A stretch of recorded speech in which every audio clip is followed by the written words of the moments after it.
Howdy friends, it's Michael B. Thank you so very much for checking out the video, and in today's video, well, I got a buttload of news to share with you. Believe it or not, this close to the holiday season, we're still getting home arcade news. First up, I want to talk about AtGames, who have given us our first look at the upcoming Natural History Pinball Pack 3 playfields. We're going to find out what the games are going to look like and possibly how they're going to play. On top of that, a little bit more pinball news in the home arcade space, but this time physical pinball, as Wonderland Amusements have given us an update on some changes they've made to their upcoming Alice Goes to Wonderland pinball machine that's supposedly going to be under $1,000 for a physical pin.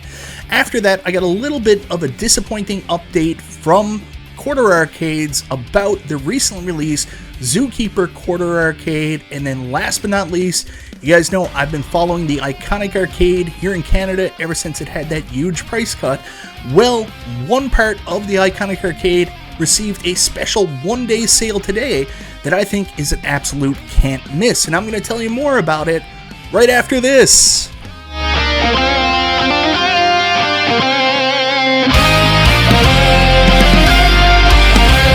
So that's right guys, in today's video, I've got a plethora of home arcade news to share with you. Believe it or not, right before the holiday season, right before CES, we're still getting home arcade news in 2024. But before we get into that, I want to say thank you so much for checking out the video. Guys, I always appreciate the support. If this is your first time to the channel, you like what you see, go ahead, subscribe, click the bell for notification, all that YouTube jazz.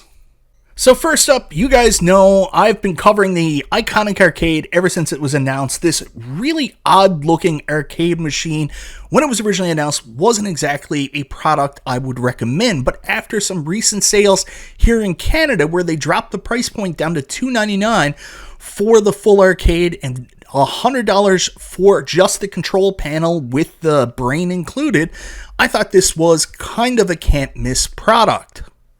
Well, today at GameStop, a can't-miss product just became an absolutely can't-miss product, as Iconic Arcade took a one step further. This is a today-only deal. All my local GameStops are already sold out, so check online for availability before heading to the store, but you can actually get the Iconic Arcade a control panel, kind of like the Legends Gamer Pro, that actually comes with the brain for the machine, so you can play on your TV arcade games and add more as you want for just $50. Like, this is a crazy deal. This might not be the best quality arcade control stick you've ever used, but for $50, you're getting this and you're getting the brain, which is no slouch.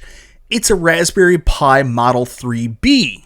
Scratch that, sorry, it's a Raspberry Pi 4 Model 3B, so much better than the 3. So this starts from $35. You can get a look at it here, the Raspberry Pi site.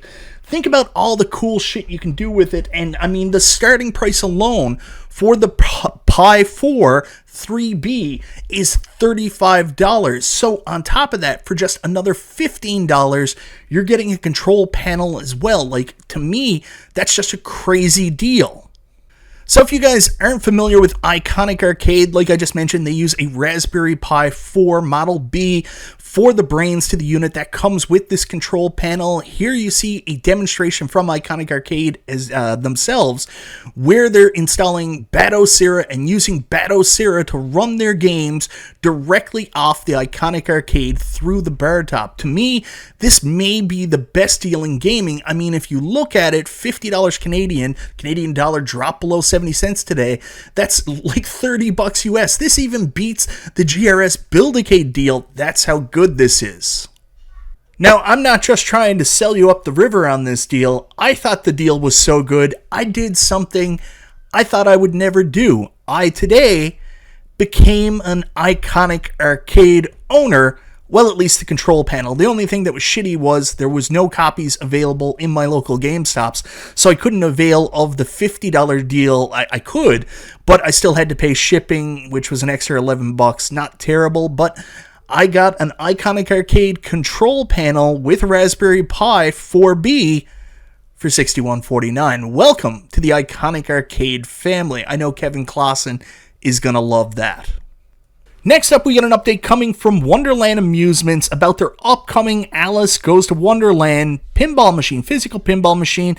They've taken some critiques and fan feedback and made some changes on the machine to improve the overall experience. Improvements with the playfield, the body, and with the back box. So their post went up on Facebook yesterday after extensive review and testing our first Alice Goes to Wonderland prototype home pinball machine. We made significant updates to the playfield, cabinet, and back glass. Today we're excited to share this video with you, a combination of the real-life cabinet from our wood vendor and 3D renders of the updated playfield. We also want to take a minute to thank you all who have contributed your compliments, critiques, and encouragement to us as we embark on the journey to deliver you a real mechanical pinball for the home for less than $1,000. Please keep the comments coming. We can't wait to hear what you think of the latest updates. So I'm just going to play the video again so you guys can see. So there's the updated 3D imaging. I can't really notice a lot with the playfield, but what I do notice, it looks like the back box is a little bit bigger, which is something that I think all of us said to them when we met them at the Pinball Expo.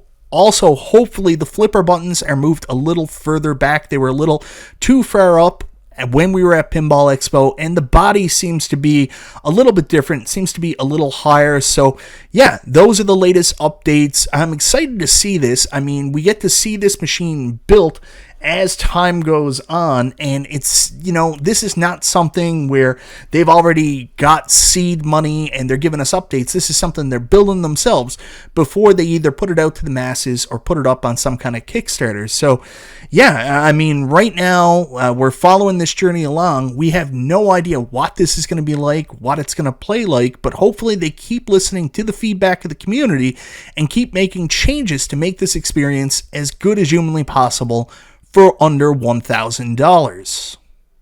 Now, you guys know I'm a huge fan of Zookeeper. I think it's one of the most beautiful, classic, iconic arcades of all time. I mean, it's definitely one of the nicest Taito cabs, as it has unique side panel artwork. I actually love the game itself. First time I ever played it was when I got my AtGames Legends Ultimate 1.1. It was one of the games on the machine, and I immediately fell in love with it. So I've been very excited for this release from Quarter Arcades. Unfortunately, some people have already received their machines, and they're indicating that there is an issue with the control stick. They don't really know what the issue is. Is it a 4-way where it's supposed to be an 8-way, or an 8-way where it's supposed to be a 4-way? But the controls just don't seem to be right for some people.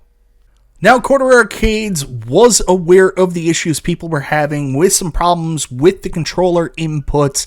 They were looking into it, and they were hoping to be able to offer a software fix to fix these issues for the consumers. Unfortunately, we got this update from Ben. Ben is one of the co-founders of Quarter Arcades. You know, you would have seen him on Super Game Room Dudes. Really nice guy. He provided the following update. Hi everyone, wanted to update you on the current situation with the controls for our Zookeeper Quarter Arcade. Some players have noticed that the joystick movement isn't entirely replicating the original experience. For instance, if you accidentally pull downward while moving left or right on the zoo levels, the character stops. Frustrating issue. Very similar to what happens when you use an 8-way stick trying to play Ghosts and Goblins or Ghouls and Ghosts. Why this happens? There's been speculation that the issue is due to using an 8-way joystick instead of a 4-way, which is the issue with obviously Ghouls and Ghosts and Goblins when you're using one of those sticks, or like we saw with the New Wave Toys versions of those cabs. But this isn't the case. Zookeeper requires an 8-way joystick for the platform levels, which makes up the majority of gameplay. Switching to a 4-way joystick would make those levels unplayable. After extensive testing, we believe the real problem lies in the hardware itself.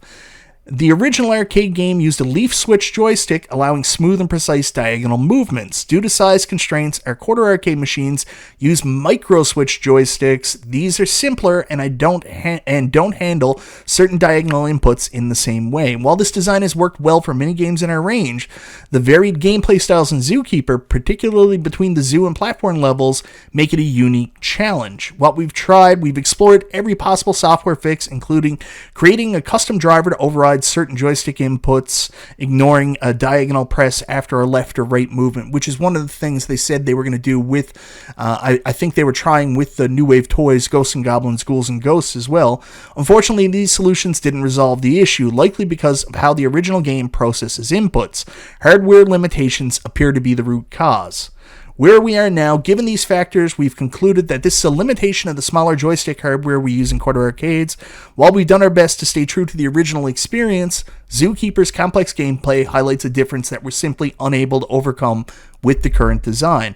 We understand that this news might be disappointing to some of our fans. We want to assure you we've done our best to recreate the original experience.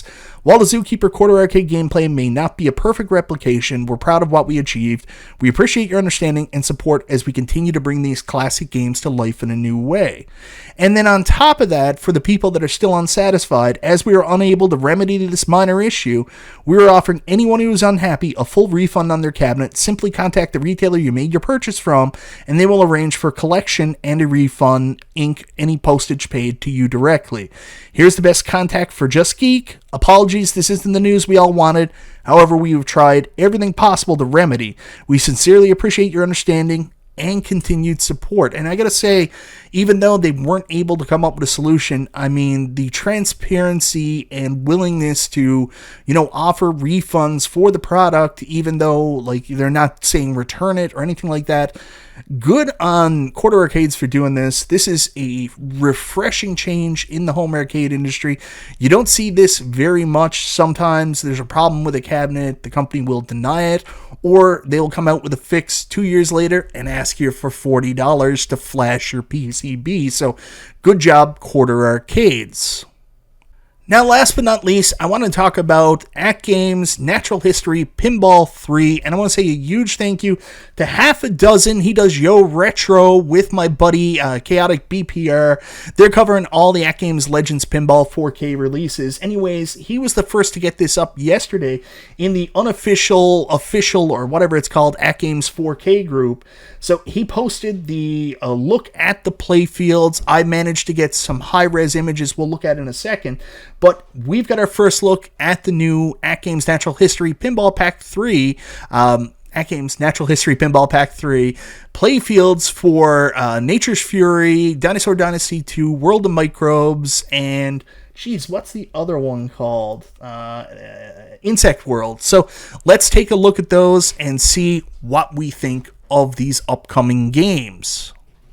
Alright guys, so first up we've got World of Microbes, and this is the one I joked with saying I was least excited for, which would probably end up being the best game in this Natural History Pack. I don't know after seeing it, but I can say this is very reminiscent of your typical Zaccaria game, but with some minor changes. Kind of the same changes that we're seeing for Sea of Thieves. But this one is very similar. You've got multiple levels, you've got multiple flippers, you've got a stop target there early on the table. So I think for the people that like the original Natural History Pinball Pack 1 and Pinball Pack 2, World of Microbes is going to follow suit with that from what we can see from the playfield. Let me make it real big so we can get a look at it as we go up and down here. But here's the top of the playfield. There you can see the 3D character looking at all the microbes and diseases and all kinds of other stuff in the petri dishes, I guess. As we go down, there's that upper playfield or lower playfield. There's the levels we get into and the extra flippers up there and a couple targets for you to shoot at. And then we get down here, and this is what I was talking about. Usually on the playfield, it's always not very open. Usually Magic Pixel has some stopping point there mid-table. We can see it here with these, I think they're drop targets and then targets behind. But the rest of the table, I don't know, looks fairly open. It reminds me a lot of, I guess, the Zaccaria Deluxe tables. Like, I'm seeing things here that remind me a lot of Spooky, but this definitely has a lot more room to move the ball around before you're getting the stops. So anyways, guys, that's World of Microbes. That one is right on par with what I would expect from Magic Pixel in the Natural History line. It's a continuation of what they've done, and each time it gets a little bit better. Now, next up, we've got the Insect World, and here's where things start to change. This is more reminiscent of what Magic Pixel seemed to have done with the upcoming Sea of Thieves pinball table, or pinball game. So if you take a look at it, we've got what seems to be a pretty open playfield here, and that's a very good thing. Usually Natural History, like I mentioned, there's a lot of stops, a lot of levels that are hard to gauge, too many flippers. This looks like it has that open layout, and you know, it gets me excited. I can't wait to see what Natural History does with that, with an open and fast game. So let's take a closer look at the insect world. I want to maximize it so you guys can see all the parts. So going right from the bottom, like I said, we've got that open area where you've got your multiple outlines, kickback on both sides. Oh, I'm going the wrong way here, so hold on. Now we go up, and as you can see, you've got a drop target right here. There's your ramp on that side. There's your ramp on that side. Another ramp, and there's a beetle. Is that another ramp? Or no, that's a beetle drop target up there. You've got your stopping point, but it's so much further up the table, it seems. And then these honeycombs, or what looks to be honeycombs, I'm guessing are bumpers. A lot of cool, really cool wire form ramps. And then on top of it, it looks like it's got kind of like a toy mechanic here at top, where you've got a wasp's nest, or I don't know what else it would be. It has to be a wasp's nest where you can put the ball in. I guess that's where it's going to hold it for multi-ball. Otherwise, Insect World looks like it could be a very interesting table. Now, I make absolutely no qualms about this. Nature's Fury is my lock-on, the one I'm the most excited about. There's so many cool things you can do with storms.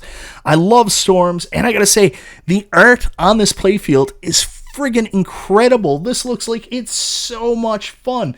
With the fire tornado, I don't know if you've ever seen, what was the name of that movie, Into the Storm, with the guy who played the lead Hobbit in the Hobbit movies.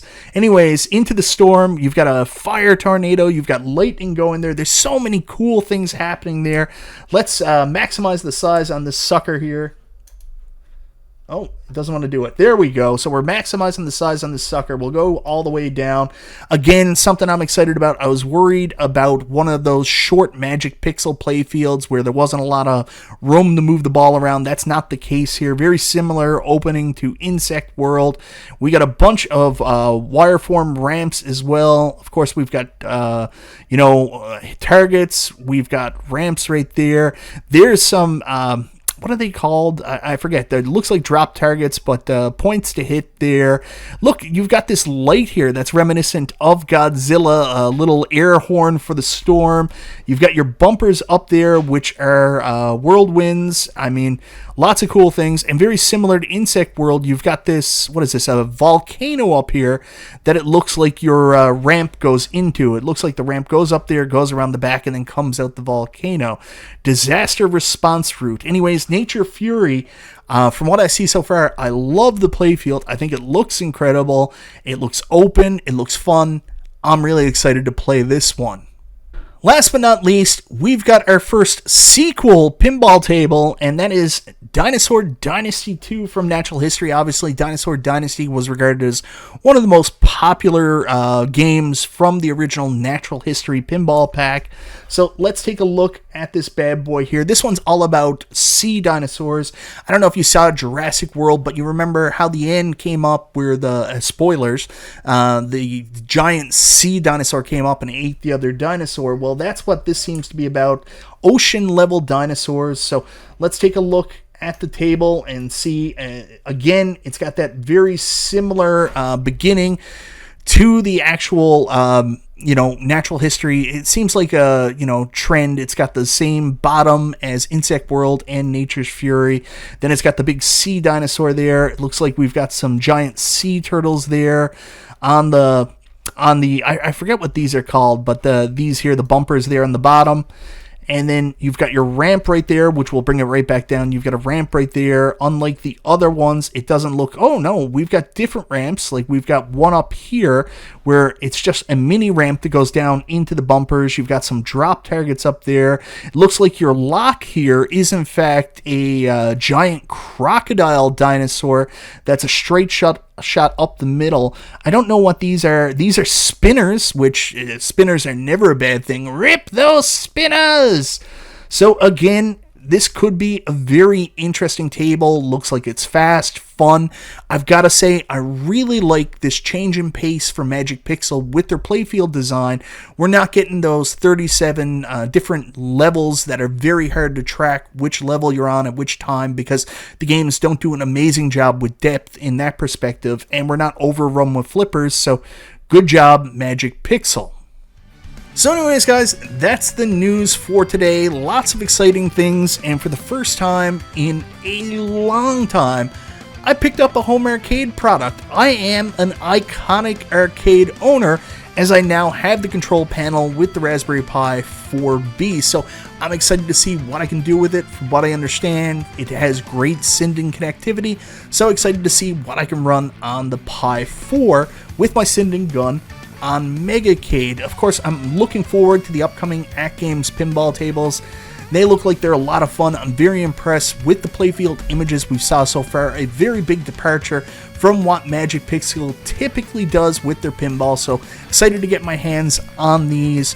Of course, a little bit of a disappointing update with Quarter Arcades and Zookeeper. And while that's a bummer, I would still very much like to pick up a Zookeeper. I was supposed to get one for review. That kind of got messed up because of the issues with the joystick, so hopefully I'll still get one. If not, I might pick one up eventually when it goes on sale on Amazon.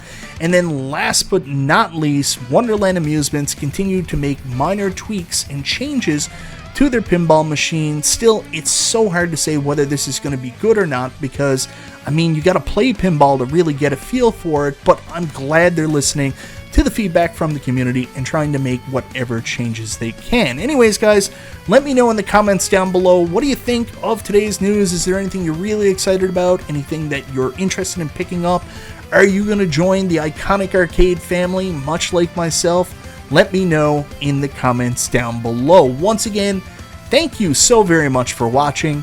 This is Michael B. the Game Genie. I'll talk to you next time.